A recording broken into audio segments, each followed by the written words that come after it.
Hello everyone, it's Andy Glen here from SharksTV, welcoming you all to another podcast episode. And this week, one everybody will be waiting for, it's Ross Murray. Hi Ross. Right. How are you getting on? You good? I'm good. Thanks for joining us after a hard day's work. No problem, no problem. Been a season so far already, isn't it? Busy, intense. Yeah, no, it's good though. It's where we want to be. What's been your thoughts on the season so far? Kind of hard. It's excitement. Obviously competing at this level, but a bit of disappointment as well because I feel like we've kind of let ourselves down in recent results. So, but we're close. But you know, we're still so far away at the same time. So yeah, it's kind of mixed emotions so far this season. Is getting 3 periods of Sharks quality hockey joined up? Is that what the secret is, or is it just the opposition are at a level that we're not used to? Yeah, a bit of both maybe. I believe we need to put 60 minutes in. If we put the 60 in, I think we come off winning that night. But we need to be able to compete for that length of time. So it's kind of, like I say, it's mixed emotions. We know we're doing some things right, but then other times we're doing things completely wrong.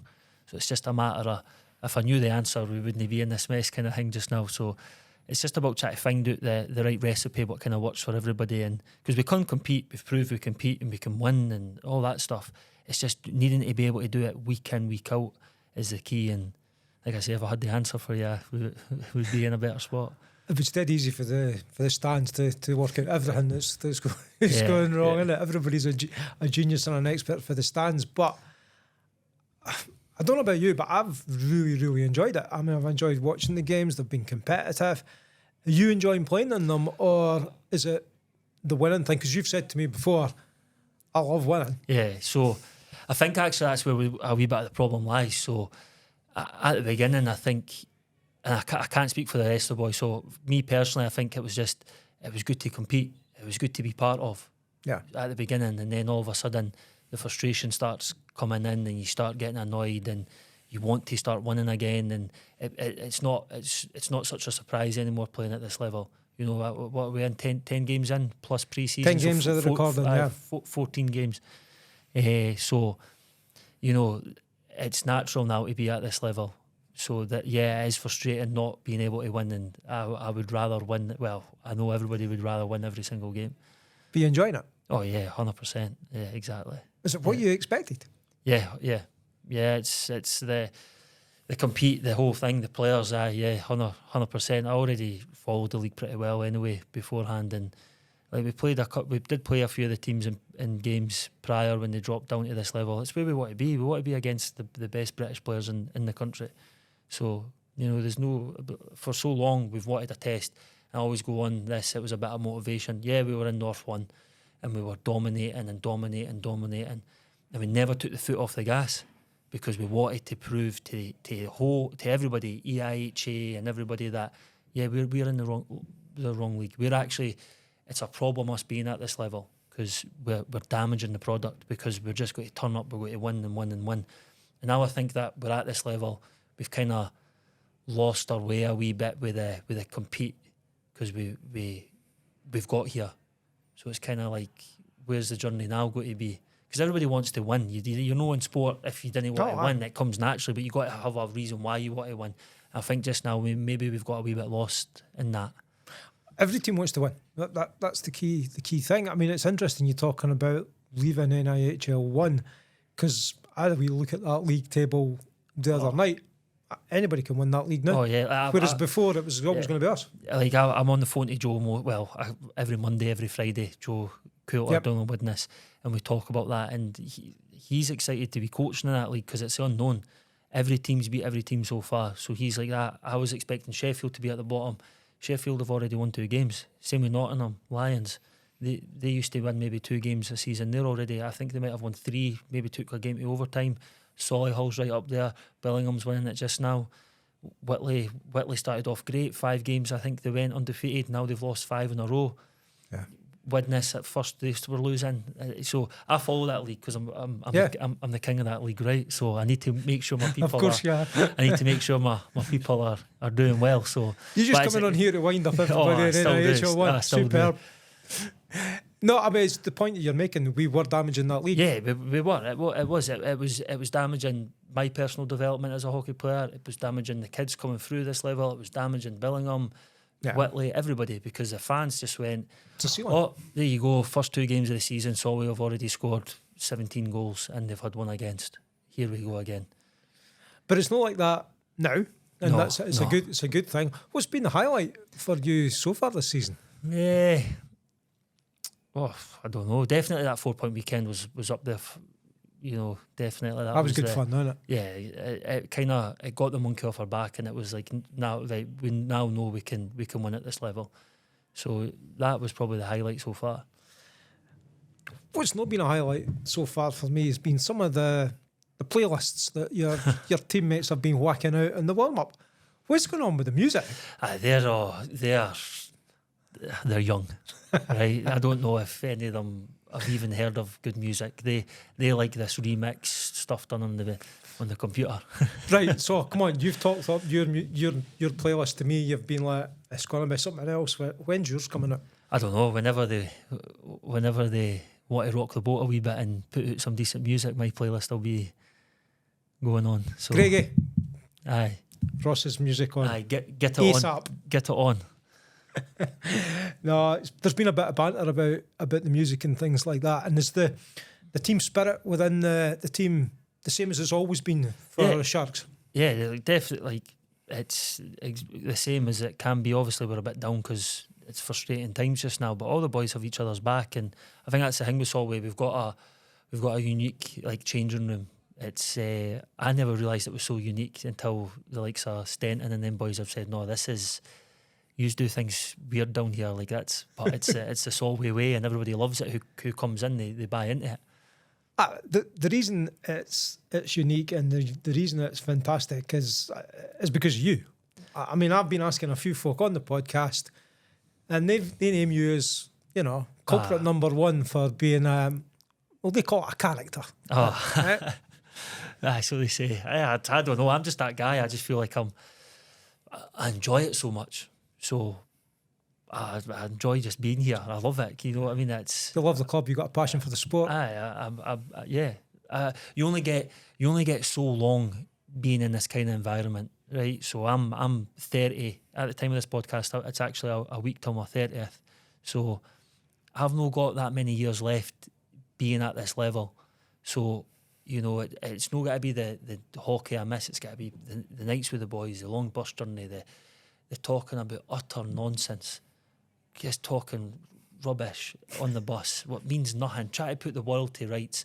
I mean, like me and Connor last week on the bus, we were talking about the world and how cryptocurrency and all this stuff we're never going to get involved in, but we were just talking just nonsense to each other. That's the stuff you're going to miss when you kind of get to that age. Are you seriously telling me the best story you've got on a road trip now is that you and Coco talking about cryptocurrency? I know there's stories that you can't tell. Come on. There's hundreds of stories. What happens in the change room stays in the change room. Same on the bus. What happens on the bus stays on the bus. We're going to have a... I could write a book, and I tell you what, it would be a best-selling book. But if I ever get tight for money, I might. I think we're going to have to do like a crowdfund or something, and we'll get Ross drunk. We'll get him on an X-rated podcast, and we'll get the stories out. It'd have to be 8 figures. 8 figures? 8 figures. Right. We'll pay you in cryptocurrency, perhaps. See Connor, he's investing. Right. Every time I come into the rink, I notice a development. I mean, I know the team's developing and moving on, but every time I come in, there's new screens and all that. And you've seen the big screen out there. I've seen the big screen. Actually, I forgot my inhaler on Monday night, and I seen it when it was up. Did you need your inhaler? Was it? I was that breathtaking. I had to take 4 puffs. Oh my goodness! It looks awesome. That's going to be great. And you guys have done like walk-ons and all the rest of it. I know.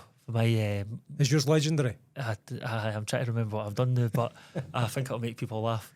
I'm sure it will. It always will. But a lot of this is to do with the new owners and the direction of the club. What's your thoughts on that, Ross? Obviously, I love it. It's improving. It's improving the place I love. And I like what the owners came in and said. You know, it was easy enough to just come in and say we wanted to just compete at this level and that, but they've said they want to be the standard bearers. Now, we were always the standard bearers in North 1. Now, to come up a level and to come up with that's what you want to hear from as a player, as a fan, as somebody who wants the community to get better. That's what you want to hear from these owners, is that they want to be the standard bearer in this league, and you can see with everything what they're doing just now. It's unbelievable, and yeah, like that's what you want. That's what you want to see for your club. Are you getting treated? I'm not to say better, but appropriately. All you have to worry about is hockey now, is it? Yeah, is really. Yeah. Just turn up and try to put a performance on, and that's it. That's that, and I like that. You know, that's the way it should be, and yeah, it's spot on. So you're still glad we made the step up. Who's been your? This is an unfair question, but I'm going to ask you anyway. Who's been your standout Shark this season? It's hard. Like, I don't know what to pick anybody, but I think Hepburn's done really well in nets.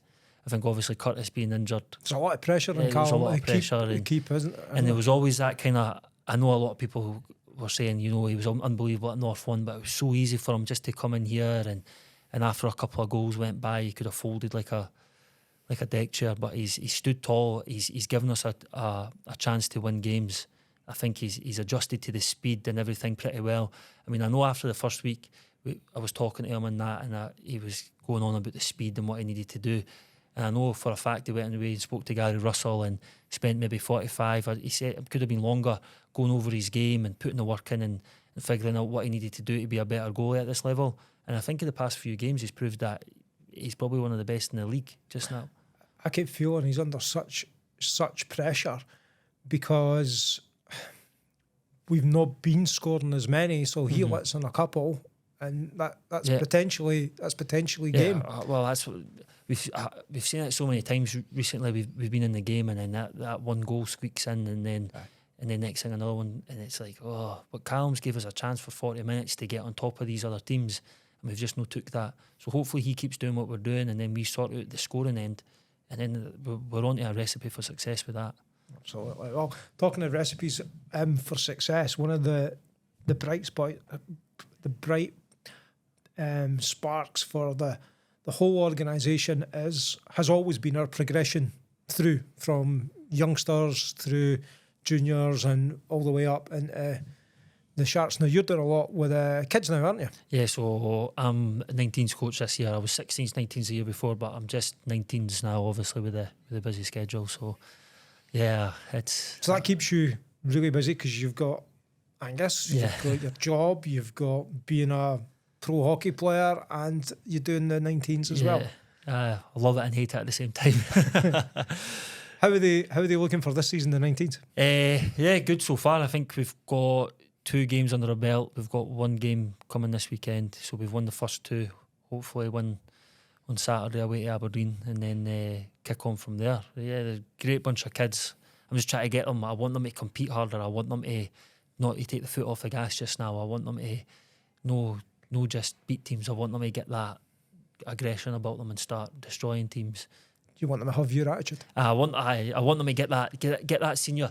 So me coaching 19s is a bit a mixture. I always feel like it's kind of a hard place to coach because one, you always want to win, but it's not about the winning at that level. Because as I was saying, I won the 16s league the year before. Now most people forget, the kids won't. We've created a memory what will last with them forever, but everybody else around talking that they're not asking who's won the Scottish under 16s league in 2023 or 2022, sorry, whatever it was. So it's about making sure they develop in the right way and getting a good understanding. So I'm trying to just get them ready for senior hockey, because a lot of them are going to step into these senior hockey teams and go, what have I got myself into here? Is it, it's a harder compete. You can't take a night off. You've got to be fit. You've got to have a bit of attitude about you, that you want to be the main man and all that. So I'm just trying to get that drilled into them just now, and some of them are doing it pretty well. Some of them are a wee bit thingy, but we'll get there. I'm going to go on about this again. the next logical step for the Sharks is probably to have a Sharks SNL team for those youngsters to progress to, or else they're going to go out with the region to play with other SNL teams, or perhaps NIHL 1. I don't think there's that much difference between the standards just now, but that's where I see. Is there any chat, any talk about that for next season? I mean, just apart from what you've just said there, obviously I would like them to have a proper ladder system. I think it would be really good, because I think right now I've maybe got 6-7 kids out on 2 ways. So, I mean, the step is that bit, the gap is that big now. So it was always big with the Sharks standard last season to the 19s. It was still a big jump, but obviously now it's even bigger. So, and even if you qualify as Shevlin and Carruth have done this time, perhaps you're not getting that much ice time. You need time, don't you? And you want the kids to develop what they're good at as well. So it's easy enough to get a young kid who says he's an unbelievable goal scorer at 19s, and he would probably be a goal scorer at SNL as well. But to put him in the Sharks squad, he could probably compete if you want him to be maybe a third line, fourth line kind of guy, dumping pucks, going after it. But you didn't want to change that in the kid. You want them to be able to develop that throughout their hockey career as such. So to do that, they need to go step by step by step. So I hope they do put an SNL team in here, some form. Well, I'm just a fan blethering rubbish on a podcast, but I'm starting a campaign here, right? SNL Sharks team, baby Sharks team for next season. Comment and see what you think.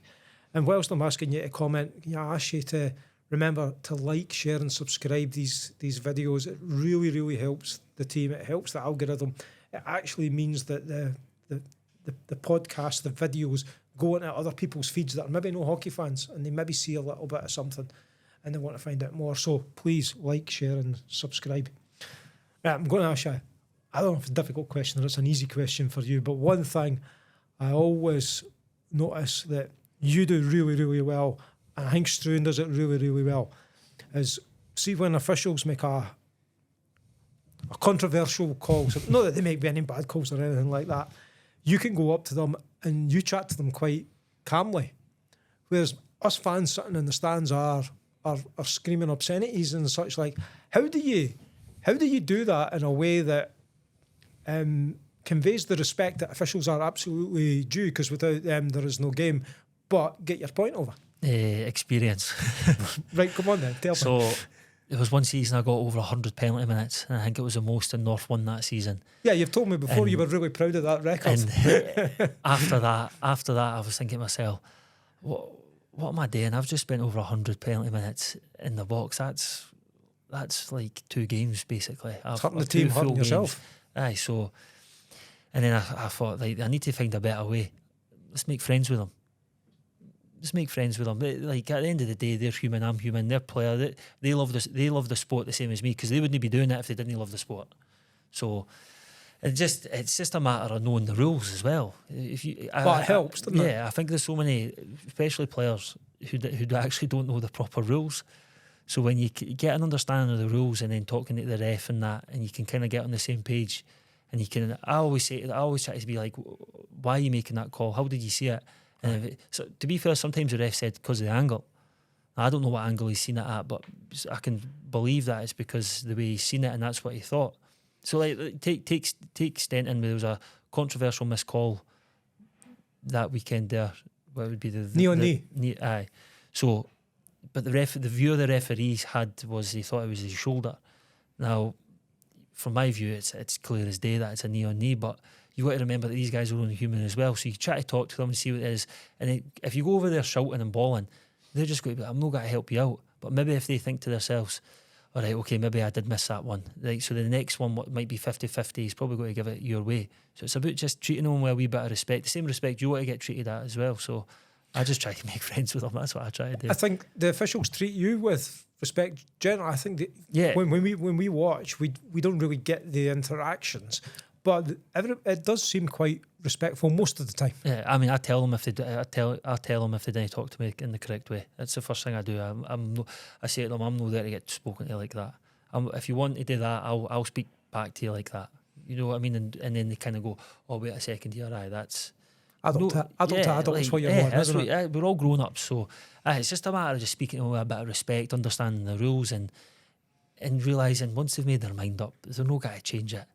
You can only plead your case for so long, and then after that, it is what it is. You can't let it annoy you. There's so many players and so many teams where it gets in the back of their head, they start to grip the stick too tight.